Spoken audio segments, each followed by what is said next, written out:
Let's talk about one of the biggest business moves that's been happening recently, and it started out with scale. So, one of my favorite rappers, OG, veteran rapper from the West Coast, Ice Cube. Ice Cube saw a flaw within the NBA. The NBA players, their retirement, it didn't look up to par with what he expected. A lot of things happen. When you're in the NBA, you're the top 1% of the 1%. However, something can happen. You can get injured. You can have a career-ending injury, right? You can just get too old.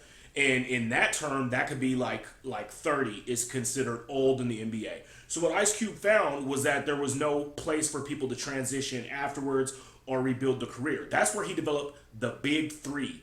The Big Three has been one of my favorite business models because what Ice Cube was able to do was take players that might have gotten cut, might have been too old, life might have happened, they might have had something occur in their career, and he was able to make a 3-on-3 basketball league. Now, what's smart is the league was playing on the off season of the NBA, so that means current players can play.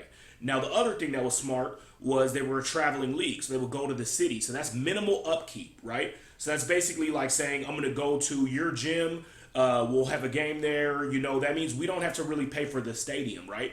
Traveling means that it was more of like when businesses do pop up shops. Now, what's big in the news is not only did LA, but also Detroit just signed on in Miami to have teams in their cities. So this is an important thing because now you're able to anchor the business down.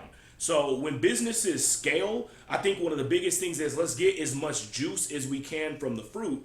And then in return, once we're able to get a certain amount of revenue, then we can anchor ourselves down. Then we can build around that. Now you have a team anchored to a city. That means you can have merchandise. That means that you can have events. That means now it's more of an investment to build revenue. And that's awesome for the players.